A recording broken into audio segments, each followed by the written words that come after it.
Hi, everybody. I am Jen Johnson, and you are watching or listening to Thought by Thought Healing, where I talk about chronic pain and chronic symptoms.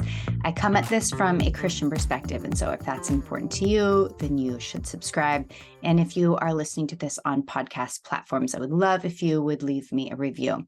So I am a chronic pain coach, and I help people to understand the mind-body connection and neuroscience, pain neuroscience education, so that they can understand how emotions, beliefs, and our thoughts really play out in our bodies through our physiology. And that includes the danger alarm, which is pain.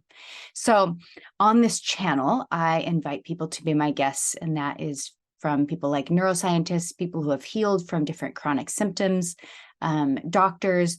And today I break form and I interview a pastor, a local pastor here in Seattle from downtown Cornerstone Church. And the reason that I am interviewing him is because I heard him do a sermon on Psalm 54.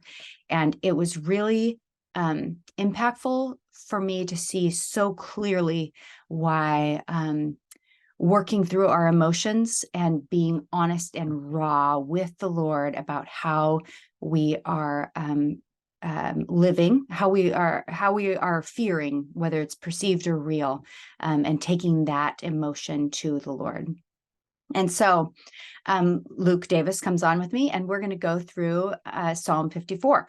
So it's important to me because, in part, I often have people ask me about prayer, and they will say things like, I've been praying for God to heal me for so long. And there seems to be a desperation in the way we pray that I think David's example in Psalm 54 is just worth looking at, because not only does David come to the Lord in desperation, but then he also builds up his own faith and his trust in who God is.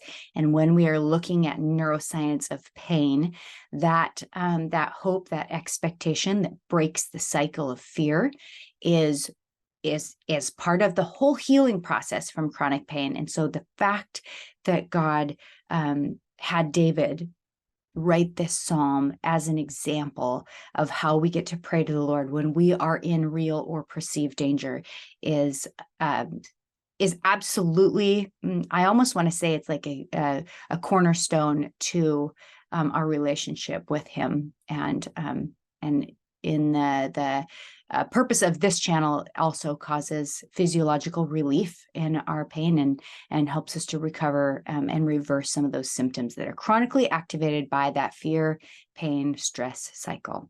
So I hope you guys enjoy. If you were not prepared for a Bible study, I might put a pin in this and come back when you have your Bible, and so you can follow along in Psalm 54.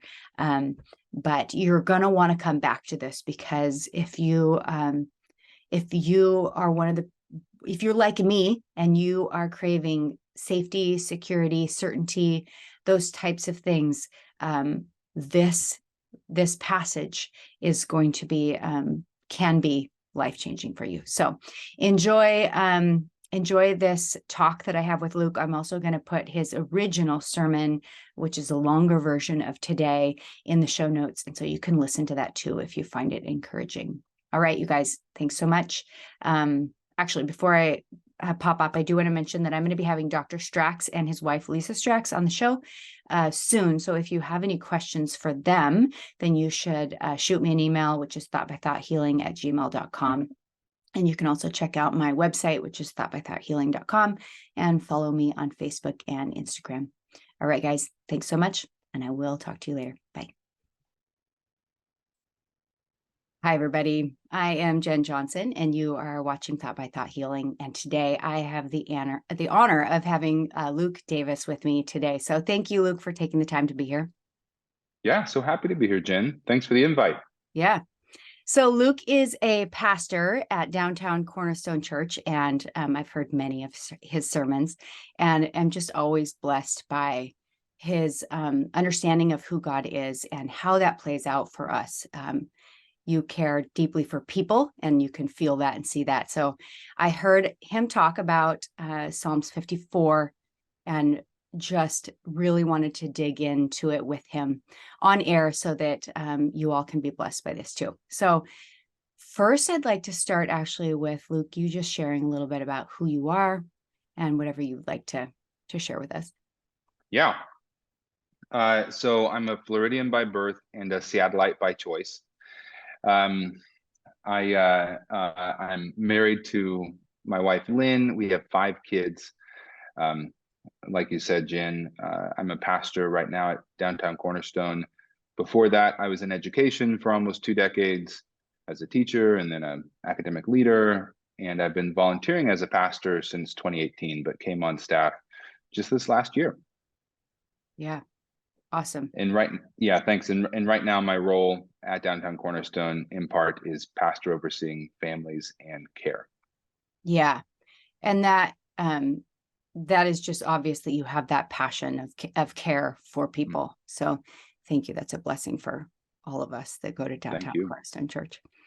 Okay, so let's just start with Psalm 54, and maybe you go ahead and read it, and then we can talk a little bit about the background of what's happening there. Yeah, happy to. This is a psalm written by David. Lots of psalms written by him, but not every psalm. And we'll talk about the context in a second. In short, though, like his life is in imminent danger. And he says in this short psalm, "O God, save me by your name and vindicate me by your might. O God, hear my prayer. Give ear to the words of my mouth. For strangers have risen against me. Ruthless men seek my life. They do not set God before themselves. Behold, God is my helper. The Lord is the upholder of my life. He will return the evil to my enemies. In your faithfulness, put an end to them. With a free will offering, I will sacrifice to you. I will give thanks to your name, O Lord, for it is good. For he has delivered me from every trouble, and my eye has looked in triumph on my enemies." Yeah. So the context, you want me to talk about that some, Jen? Yeah, let's do that. Yeah, the context. A lot of Psalms have this sort of odd introductory material, and some of it's pretty hard to understand. At the beginning of the psalm, it says, "To the choir master with stringed instruments, a maskil of David, when the Ziphites went and told Saul, is not David hiding among us?" So some of that is just reminding us that these psalms were written as songs. They were meant for like the gathered people of God to sing together, to remind them, to guide their thinking and worship, to shape their emotions. But the immediate context is that David, not only was he a king, not only was he a shepherd, not only was he a warrior, he was also a poet. And David wrote this when he was probably in his late 20s or early 30s. And he was on the run for his life from the present king of Israel, King Saul. King Saul was jealous of David's accruing honor and glory, and his ascendancy clearly headed towards his throne, the throne he had at the moment. And Saul wanted him dead. So Saul tried to kill him a lot of times, Jen, but in this particular point, he was marching down with his soldiers and surprised David. David was fleeing. And in First Samuel, where it has like the historical context for what's happening, it actually says that had not Saul been turned away at the last moment by a raiding enemy party of foreigners coming into the country, that David would surely have been caught and killed by Saul. And so David wrote this when he heard that Saul was on his way and that he knew he needed to flee, and he did not yet know, David did not yet know what the outcome would be, which puts us really in the mindset of David. His life is at threat. There are armed men marching down for him. And my day to day, I feel fear day to day, but it's not often a fear rooted in people who are actively pursuing my life, wanting to put me to death. So I'm just enthralled by what David does when he knows his life is in danger. That's the context for the psalm. That lets us know kind of what's going on as he writes this. Yeah. And I think the reason this just strikes me as so important for my listeners is because most of my listeners, and in my past, my body and my brain were living as if literally my life was at risk. It wasn't, but it felt that it was. And that fear cycle that our brains and our bodies get in are pretty powerful and strong. And so to see the example of David and actually put myself there, because you're right, we read these as stories, but this is this is real life. He is literally running for his life, and is definitely in threat. We talk a lot on this channel about perceived threat and perceived danger versus real. They feel the same in the body. But we are most of us are in perceived danger. We're no longer in threat like David is. And so to be able to learn from this Psalm and David's example and how, and specifically how he turns to the Lord, because we can think we're turning to the Lord sometimes, but we're actually just living in more fear. So, so I am just really influenced, encouraged by David's response, which I want to look at. So, talk about verse. Well, I want you to go where you want to in this conversation. But I specifically like how you talk about the importance of verse 4. This psalm, it's short. It's just 7 verses. And verse 4 is in the middle of the psalm. If you or your listeners look at it, you can see verses 1 through 7, and verse 4 falls right in the middle. And again, this is Hebrew poetry written 3,000 years ago. And one of the things we need to understand about much Hebrew poetry is it's written in a bit of it's called a chiastic structure. So if I had a whiteboard, I would make like this arrow, like the side of a cursor. And in the middle, there's this change. And the middle of that chiasm, the middle of this poetic structure, is supposed to be the heart of the poem, and it colors how we read the rest of what's there. Verse 4 falls at that center point. And if verse 4 wasn't here, everything would be different. So I'm not expecting people to have a perfect memory. Verse 4 says, "Behold, God is my helper. The Lord is the upholder of my life." And God is helper, upholder of our life. And those two things, I think, has a whole lot of meaning for us. And for Christians, it tells us something about who our Lord is, what our God is like. First, it tells us that God is our helper. And when I think about helper, I think about someone who is dedicated to do the best they can for someone they love. For the people in my life whom I love, I will bend and put to their service all of my resources, which are highly limited, financially, creatively, my stamina, my physical body, and I will do the best I can to help them. But more often than not, I quickly run up against an obstacle wherein my resources can't go any further. God does not know such obstacles. He is perfect. His power is boundless. His resources are endless. And when he commits to us that he is our helper, he can leverage all of who he is for us to do the best he can for us. We also know, for students of God's word, that oftentimes what he deems best for us is different than sometimes what we would choose for ourselves. And second, not only is God our helper, but he's the upholder of our life. And that sounds fairly poetic, but it's actually meant to be very concrete. For example, when I talk about this verse with people, I talk about this game I used to play with my kids when they were younger. I'm just over 6 feet tall. And so if I wanted to hold something outside the reach of my kids, up above their head, and they are seeking to grab it. Oh, Jen, do you need something? Yeah. I just want to say, for those of you who are listening on podcast platforms, Luke is holding up a cup. Oh, listening. Thank you, Jen. Yeah, I've got a mug in my hand, but just imagine anything that my kids might want. I'm holding it above my head. And there's no way on earth a 4-year-old or a 5-year-old can get to what I'm holding up, unless I choose to bring it down to them, right? Thanks for that clarification of what the visual is. Unless I choose to bring it down to them. And that's what we're being told here. The Lord is the upholder of our lives. Our lives are in his hand, and he holds it up. As long as our life is upheld, is sustained, our well-being is maintained, it's because God is desiring to do so. And if he allows anybody to touch our life, or if he allows trouble to come into our lives, it's because, like I use the verb there, he's allowing it. And it's Right. our helper choosing to do so. That, of course, requires a great degree of trust and faith to perceive trouble entering our life as something which is coming from our Heavenly Father, which could be a whole nother topic of conversation. But that verse, behold, God is my helper, and the Lord is the upholder of my life, is shaping all of what David is doing in this psalm. Um, I don't know if you want to talk more about verse 4, or if you want to begin thinking like, what is David doing Yeah. in the midst of this really fearful circumstance? Yeah. I do want to go there because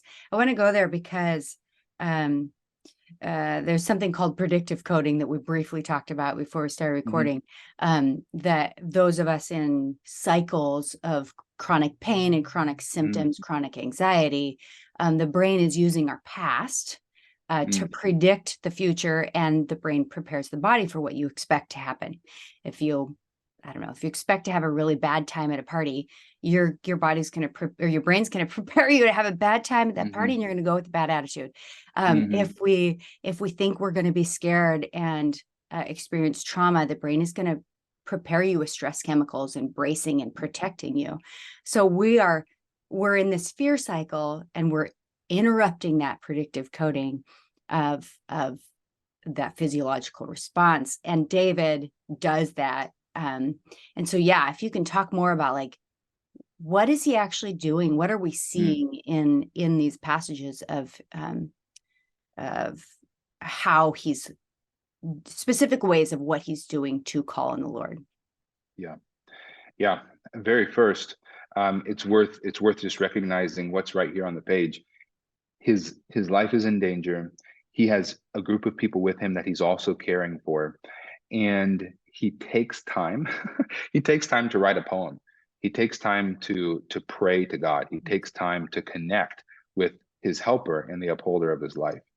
Yeah. On the very surface, I think you mentioned earlier, Jen, that oftentimes people who are Christians, people who are people of faith, will pray, but sometimes that prayer is simply meditative. It's simply a circle or a loop or a cycle that's merely in our heads or in our hearts, and it's not extending towards a person whom we can actually place our trust in, a person who is alive and, like verse 4 says, is our helper, is the upholder of our life. So he prays, he pauses, he reflects. Poetry requires a contemplation on who our Lord is and where we are at. But what I find very compelling about this, Jen, is David is not some superhuman alien. He is like you and me. And in this psalm, we're seeing that David is hitting upon three things that I find are really common with people who are being mastered by fear. And it's a deep desire for safety and control and certainty. Safety, control, and certainty. I don't know about you, but when I'm afraid, when something I highly value is under real or apparent threat, I want to know that that thing I value is safe. I want to know that I have the means to control its well-being, and I want to be certain that things are going to turn out okay. Yeah. David is doing the same thing here. The same thing here. We know he's desiring safety when he tells God in verse 3, strangers have risen up against me, ruthless men are seeking my life. And he's trusting in verse 5 that the Lord will see that justice is done, and will preserve him. We see that David is recognizing that control is important, and what he does, recognizing that the Lord is in control, he responds in worship. He responds in prayer, and he responds in verse 6. He says, "I will give a free will offering." That's a Jewish liturgical phrase for he's going to worship. He wants to sacrifice the Lord to worship him. Okay. And I'm going through all this quick. We can return to any of these things. And then certainty. We want to know that things are going to be okay. And David starts the psalm by saying, "Oh God, save me by your name and vindicate me by your might." And so he's asking for God to act out of the perfection of his character. And there is a trust that the Lord can do no thing wrong. And he's submitting his life, his cares, what he's afraid of into God's hands. And then he concludes the psalm with an exaltation connected to this. For God has delivered me from every trouble. Remember, this is before we know the outcome, before David knows the outcome of Saul pursuing him. He's delivered me from every trouble, and my eye has looked in triumph on my enemies. He's Yeah. trusting that from past experience, God has delivered him, and that whatever the Lord decides for the outcome of this circumstance, the Lord will be good to him, will keep his promise, and will sustain him. It's really remarkable. And I think it's highly relatable because we're all desiring, when we're afraid, for safety, for control, and certainty. Yes. And I just want to repeat in different words because I can't Mm-hmm. quote you verbatim, but he is still in, I'm going to say, perceived danger when he Mm. uses the present tense of for he has delivered me from every trouble, Yeah. uh, which is just so powerful. And the reason I say it's perceived is because he's actually not in danger in that moment. Does that make sense? Like God has already delivered him. Mm-hmm. So he is safe in the Lord, and he's claiming it despite the fact that he is still in what he perceives to be great danger. Mm-hmm. And that act of faith, that verbal act of faith um, is amazing. I wish that I had that kind of faith, first of all. Mm-hmm.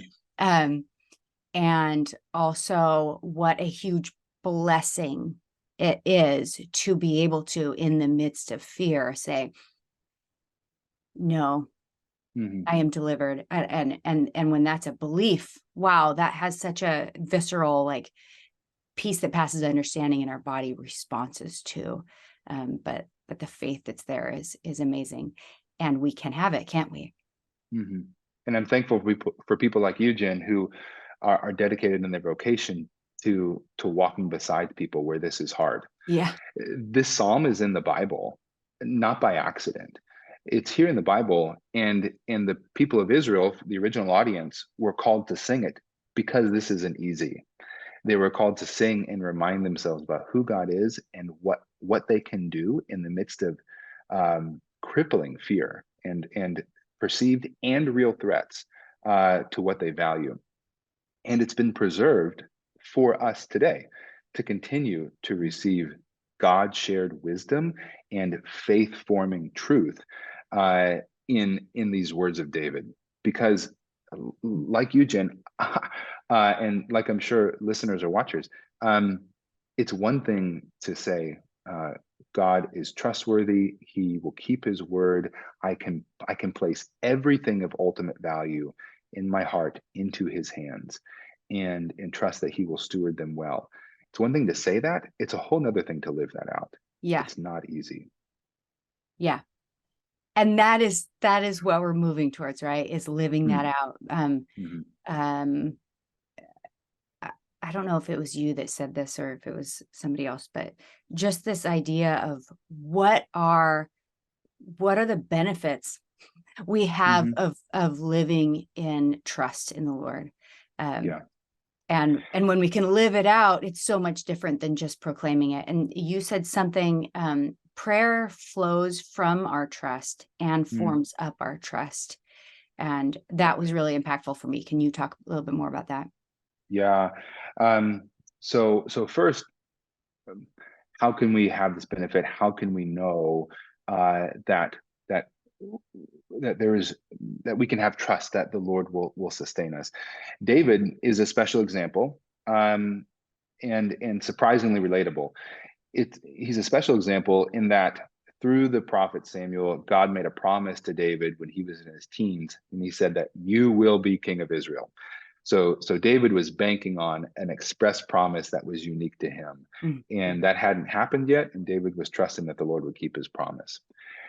We today, as Christians, we can trust that our life is held safe within God's hands, even when real and perceived threats are present, and fear is a incredibly strong presence within our hearts and bodies, because the New Testament says we've been united to Christ. Our destiny is connected with His. And because of His death and resurrection, we are united with Him, and our inheritance is the same, which is future glory and eternal life. And for those who aren't believers, they can access and be united with Christ simply through turning from trusting in themselves and their own way to placing their faith in Christ. A lovely exchange and a simple trust can be the beginning of that new life in Christ. Yeah. Prayer, go ahead. No, go ahead. I'm going to put a Oh, pin in trusting them in ourselves, but yes. yeah, we'll come back to that. In prayer flows from trust in God and forms up faith in God. If the Lord is all powerful, if the Lord knows the beginning from the end, why do we pray? Do we pray just to vent? Is it the same as like venting for faithful people? Is it manipulating the Lord with really well said words? Or if I'm just bothering Him enough, He's going to do what we want? Prayer in faith is a lot of things, more than we have time to talk about now. But one, it's an example of a relationship. The Lord is not just a really great philosophical thought, He's a person. And He calls us to relate to Him, to speak with Him. He speaks to us through His word and through His Spirit, and we speak with Him through prayer. Prayer is also something we can do out of obedience. The Lord calls us to pray. And He actually says in to like example in 1 Peter 3:7, we're actually commanded to cast our anxieties on the Lord. He wants us to throw our fears into His lap. And one of the ways we obey that is by praying to God and taking what's inside of our heart, articulating that before Him, to pour out our heart before the Lord.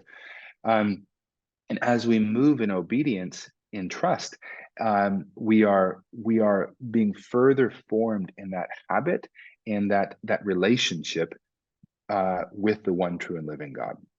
We could talk a lot more about that, but prayer is something we do as a relationship in obedience from a place of trust for the sake of trust.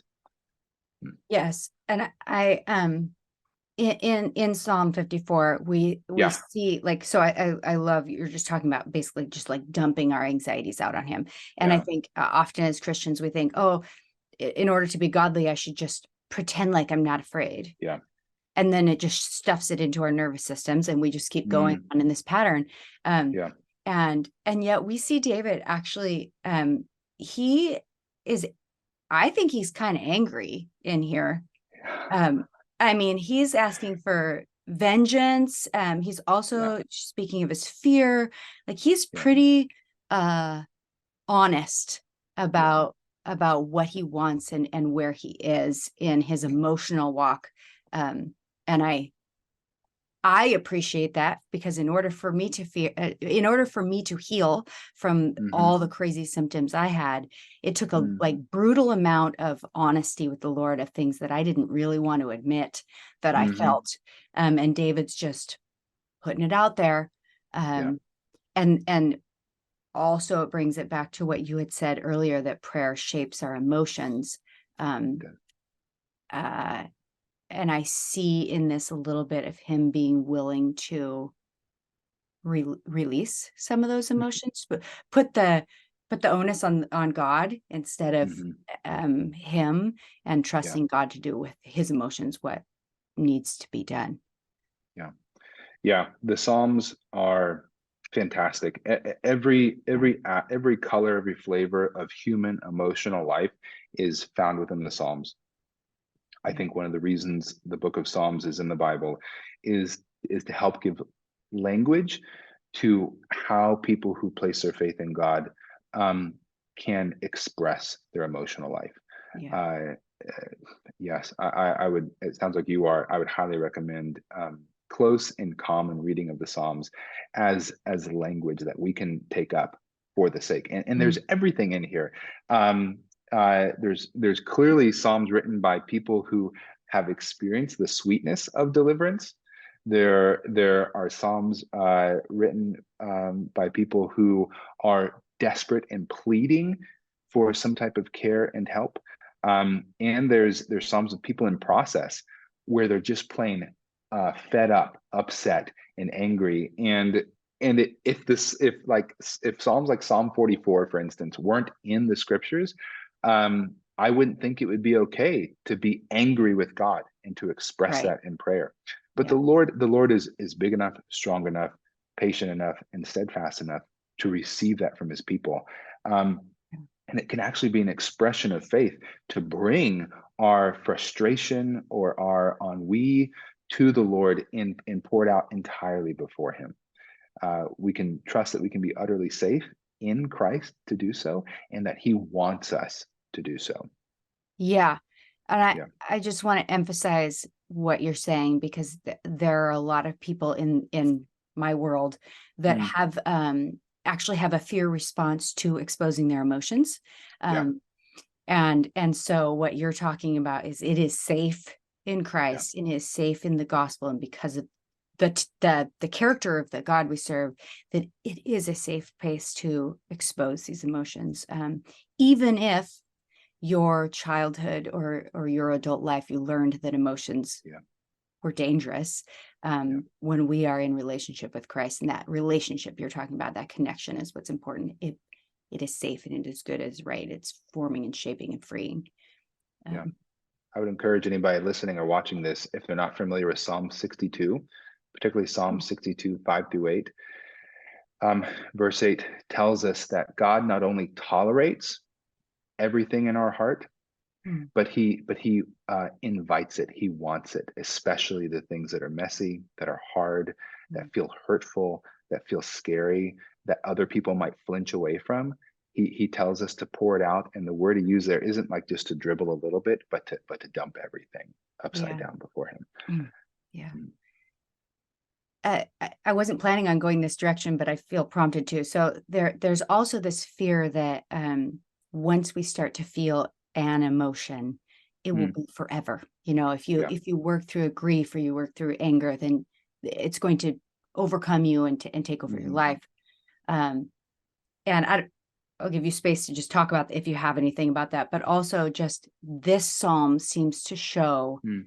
um, that it's a process. When we start to explore the emotions, um, he ends up saying, for he has delivered me. And maybe that's Hmm. part of this triangular shape or arrow shape you were talking Hmm. about, that it's a through and changing process for our hearts. Do you have any thoughts about that? Yeah. Our life is linear. It's moving from a point A to a point B. We're in God's big story for the world, for history, and we find ourselves moving in a direction. But when I say linear, rarely does it mean right, like just this, just Yeah. up and over. It can often be like this, um, but absolutely a process. The introduction of especially negative feelings Yeah. can often be highly revelatory of the shape and priorities of our heart. Mm. Um, Goodness, one of the most helpful things about fear is that it's like a megaphone of our heart talking to us, telling us what is most important to us. Yeah. Right? Um, there is a different fear I have about my children potentially crossing a road and their life being at danger if they're not trained to look both ways, as opposed to a fear of, oh no, I've got a phone call, but the dinner's just hot out of the oven. I'm afraid that my dinner is going to be cold when I get back to it. Mhm. And the degree of fear that's connected to that is helping me rightly recognize what degree of valuation is my heart accreting towards different things within my life.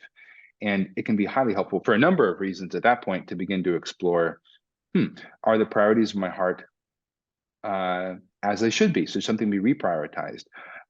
Or are my values appropriately ordered? Do they need to be reordered? Or might I perhaps arrive at a new place of self-awareness as I listen to what my fears are telling me I value? Am I actually surprised that I'm putting so much weight upon something being under threat? And that could be very helpful in a number of ways. So, golly, so many things Yeah. can occur through this process. Yeah. Which we always want to be in process. So, Yeah. yeah. Okay. Where are we? Um, so let's hop back into, there's this idea that David is kind of in desperation, Mm. um, emoting. He's Mm-hmm. emoting. He's sharing with the Mm-hmm. Lord all that he feels. Mm-hmm. And then he uses his experience, his knowledge about who God is to kind of Mm-hmm. allow himself to be shaped by Mm-hmm. that. And I'm curious your perspective on how much of this is we come to the Lord in desperation Mm-hmm. and he just changes our hearts, Mm-hmm. versus we come to the Lord in desperation and then we say, but actually I know this about God and I get to claim he has delivered me, Mm-hmm. or he is my helper. Or Mm-hmm. how much of it is us recalling what we already know to be true and claiming that thing, instead of living in that fear cycle continually, Mm-hmm. or waiting for the Lord to come and miraculously change it. Because I seem to see here that David is choosing to recall, and it's a little bit less of just a dumping of my emotions and saying, God, fix this. Yeah. He's saying, God, fix it, and let me also now meditate on what I know to be true about God and interrupt Yeah. the fear with that. Yeah. Uh, I think some of both is happening here. In the scope of history, we can trust that God, in His sovereignty and power, is ordaining this prayer as part of Him accomplishing His ends or His plans for David. I will preserve David and make him arrive at the throne, the kingship over Israel, and the Lord in part is deciding, I'm going to respond to this prayer as one step along the way to make that happen.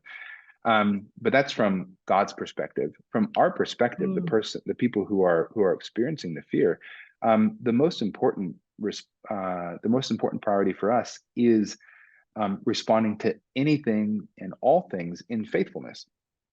Faithfulness doesn't equal perfection. Faithfulness doesn't equal absence of pain. Faithfulness doesn't equal perpetual joy or peace.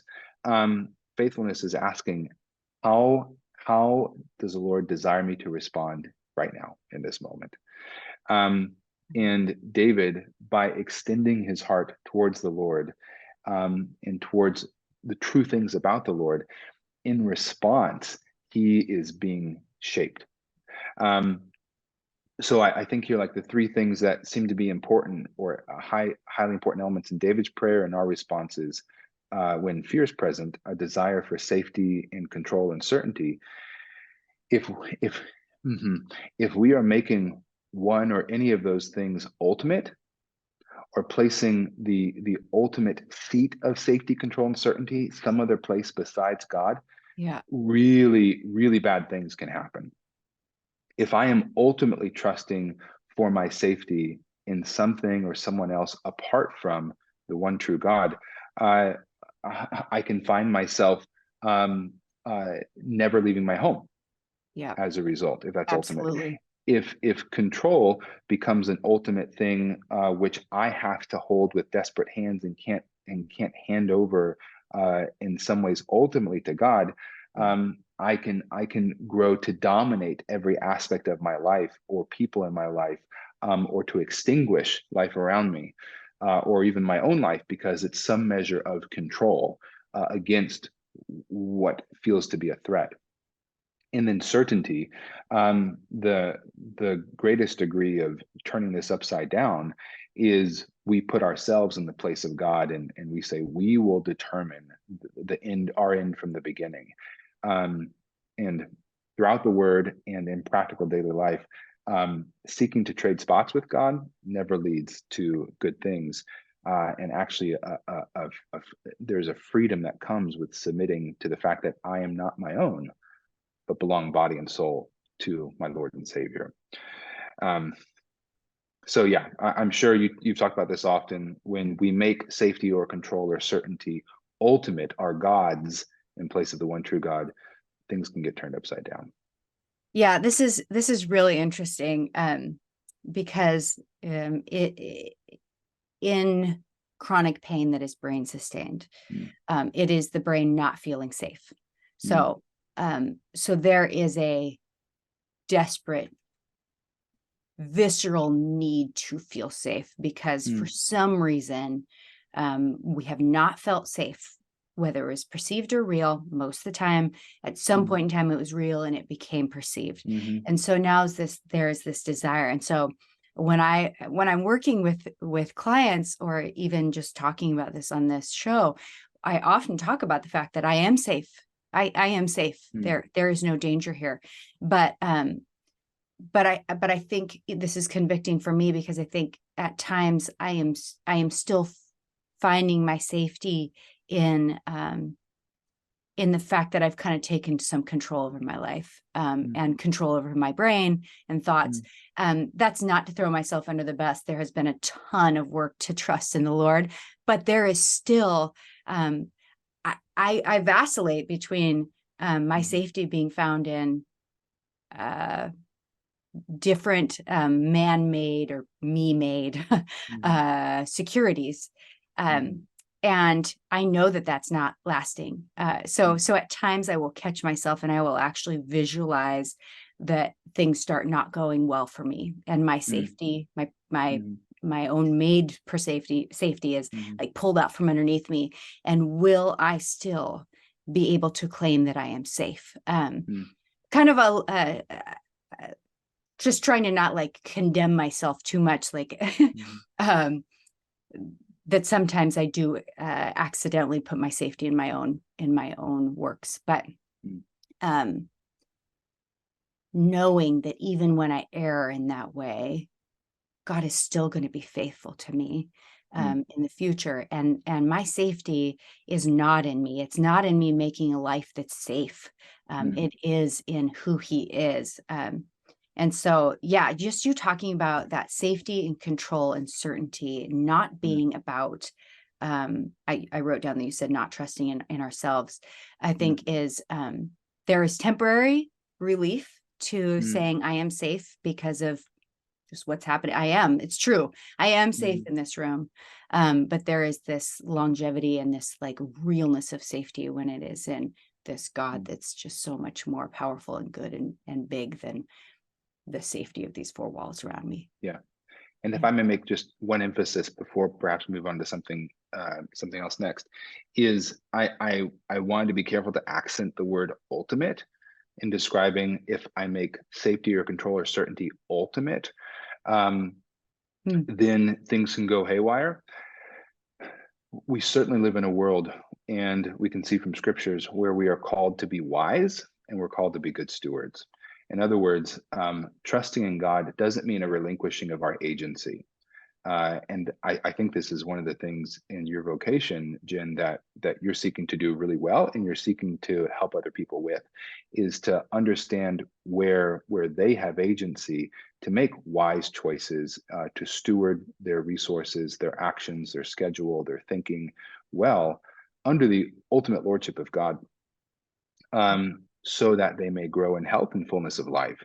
So it's a good, I don't want to hear people like, it's a good thing for us to work towards our safety. It's a good thing to gain control in our lives, where we are pursuing really poor habits or just foolish or unwise habits of relinquishing control or not nourishing self-control.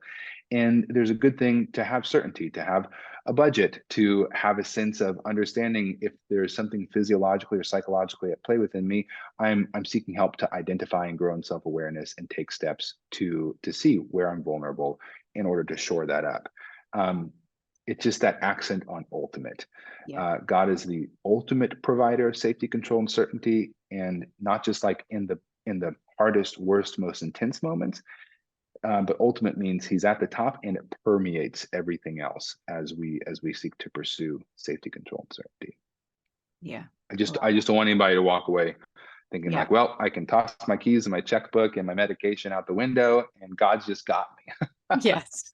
Yeah. Yeah. Wisdom is definitely part of that.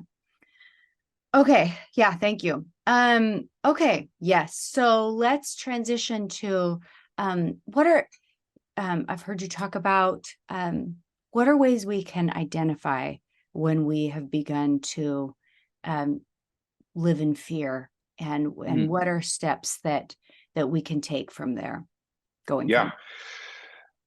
forward? Okay. So fear is an emotion, and when I say that, I don't want to simply mean it's just a thing that's outside of our bodies. Um, Christianity teaches that people are embodied souls. There's a part of us that is invisible, immaterial. That's our soul, our spiritual essence, our spiritual life, and we are flesh and blood bodies. And those two things are present with one another in a fairly mysterious way that the Bible doesn't go into a super full description about. But what that means is that emotions we can feel both in our soul and in our body. Yeah. And one of the things that I try to help people with is understanding that emotions are a language that we want to become adept at listening to and understanding. In the first part, like, I think, like you're rightly saying, Jen, is the first part is just identifying that there is an intense emotion present. Yeah. And it shouldn't be surprising to me, though it is at times, when people have a difficult time recognizing that fear is strongly at play in their lives. They'll come in like, I feel awful. I often have a racing heart, or I have these racing thoughts around this thing in my life being taken away. Or I find myself, whenever I visit this location, just being utterly paralyzed by a debilitating sap of energy and able to go forward. And those are all things which can identify the fact that fear is present in our lives. So those are some of the ways we want to identify fear. My 3 oldest boys are all teenagers right now, and so they're weird. They're just going through massive phase changes in their life, and they need to understand that clammy palms don't always mean that they're afraid, Mm. because sometimes it just means they're a gross teenager. But sometimes it means like, oh man, my sweat glands are highly activating, and as I talked about when that's happening, it might be happening just before or in the midst of a test they're having at school. And we can help identify, wow, that's probably something like fear being present in your life right now. Yeah. Yes. And I think people sometimes are opposed to that word fear. I don't, for some reason, I think we think it means we're weak or something. And so we use like many different words to describe fear in a way that just feels a little bit more, I don't know, socially appropriate. Like, I'm a little nervous, or I'm feeling protective, which is another way of saying I'm afraid. Yeah. So I resonate with that. And I think you mentioned, like, you looked up how many synonyms there were for fear, and it was like so many. Yeah, oodles.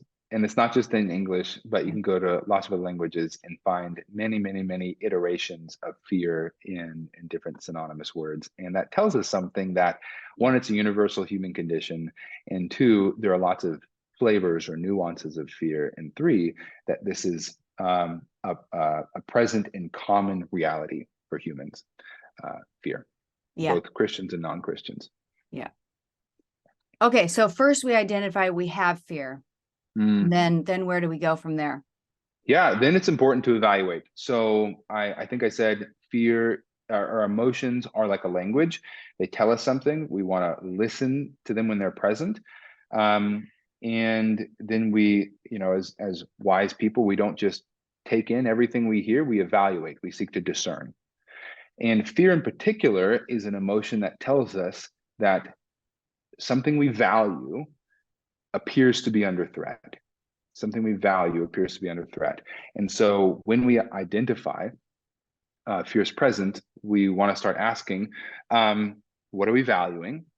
And is it really or not really under threat? And if so, what kind of threat is it? And so evaluation can come in a lot of ways. You actually, what was the phrase you said earlier? Predictive Coding. Yeah. Predictive coding. Okay. So the way I might talk about this with people is I want to get down to ask them things like location. Are there places, like this is exactly what you said? Are there places where there are visceral fears that come up in certain locations? For me, that's swimming in water where I can't see the bottom. Like if I'm in a lake and my mind just goes nuts thinking what might be under me. This could be times or seasons. For a lot of people I talk to, and I'm sure for you, like certain holidays are highly triggering of strong emotional fear. And as we walk into that to help grow in self-awareness, we find that certain dates or occasions or holidays are just jam-packed with a lot of really awful grief or pain or super high expectations. And gosh, other things, people, activities, certain actions. We find that we're feeling elevated fear, and when we pull into that, it happens whenever we're like preparing a meal for someone to come over and have with us, and we may discover, oh, I have a lot of performative anxieties around people being happy about what I'm sharing with them, what I'm creating. Yeah. So any of those things help us to evaluate that fear, to discern what this is, what is it made up of, why is it here? Another part of evaluation is asking, what are we doing when we're feeling this way? When we're feeling afraid, what are we doing? And are we like David, pulling towards desperate and honest prayer with Lord? Are we escaping towards endless scrolling on our app of choice? What I tend to do is just to be swept up in racing thoughts that loop and loop and loop in my own head. Do we get irritable with those around us? Do we seek to distract ourselves? Do we try to extinguish any type of emotional life and just feel flat? Do we escape through substances? I mean, just any number of things, right? Can happen. And then really what we want to be driving to is learning more about what we value. And the simplest form of asking this question or evaluating what we value is, why would I care if X happened? Yeah. And those fears call our attention to asking this question and demanding that we listen to it. And for creatures in God's world, this is really important, Jen, because what we value tells us something about the shape of our hopes, our dreams, and ultimately what we worship. And so examining or evaluating our fears can put names to what we treasure. And we need to listen to what our hearts are communicating to discern, is what we're treasuring good? Because actually, sometimes what we treasure is just not good. And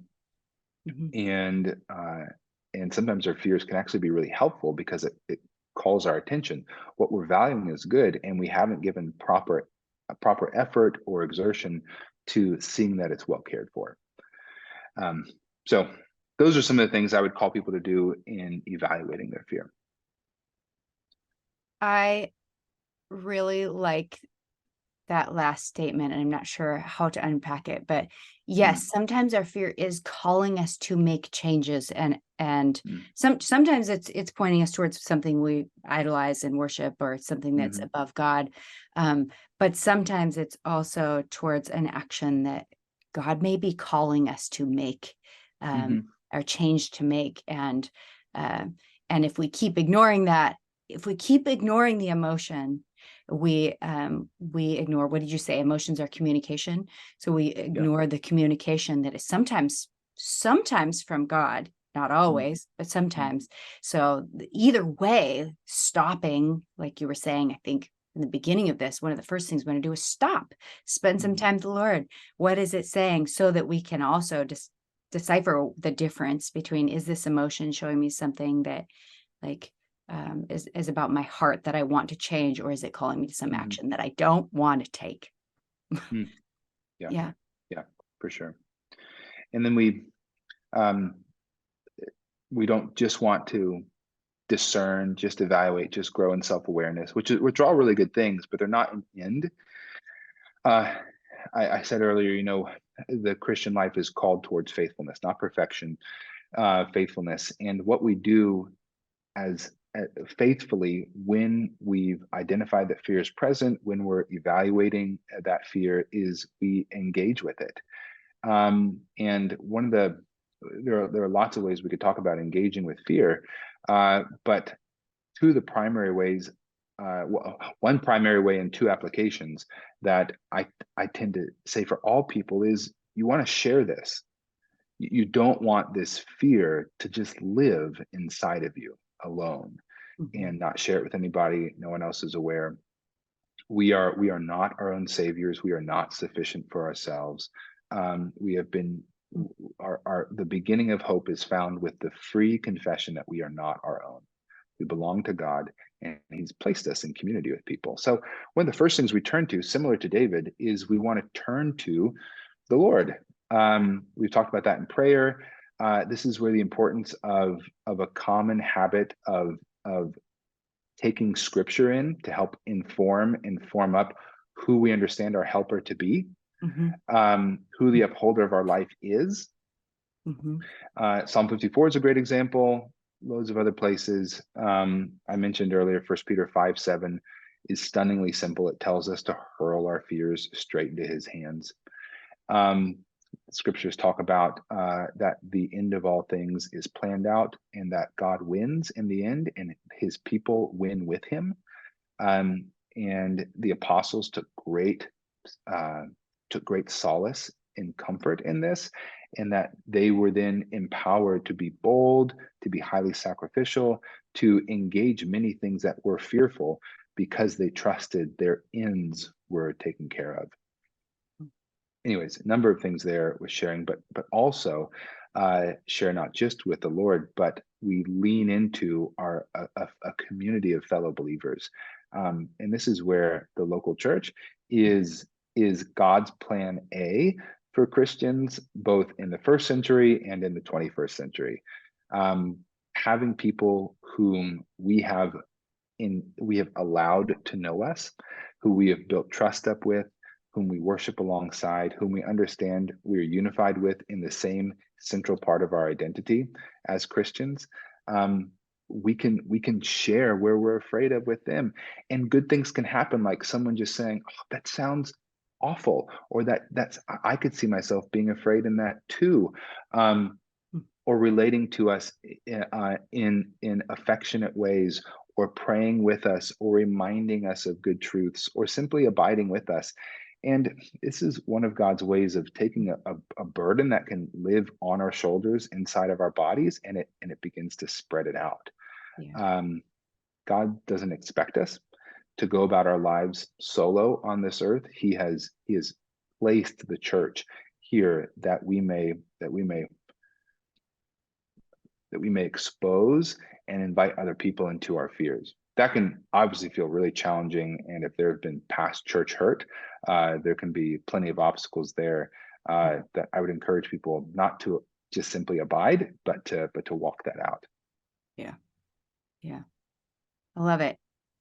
And I just have to add one more application to your Yeah. list. And one is be like David and write a psalm, journal it out. Yeah. Excellent. It's an It's excellent gift. that is my way of remaining remaining in him. I think it's as simple as that. Is remaining in him is I psalm it out. So yeah, thanks David for such a good example, right? Amen. Yeah. All right, Luke, I told you you'd be out of here by about now, so I'm going to keep my word. Thank you so much for just talking us through this. And I think it is just such a big part of interrupting that fear pain cycle that we talk about, is turning to the Lord in faith in who he is and building up our faith. And so I just appreciate your wisdom on this and sharing it with everybody. So thank you. Jen, you're so welcome. I appreciate you. You're a good sister. And this is an encouragement to me personally to be able to dwell on this with you, to hear about some of the work you're doing, and to continue to talk about the good truths of Psalm 54. Thank you. All right. Thanks. And goodbye to everybody else.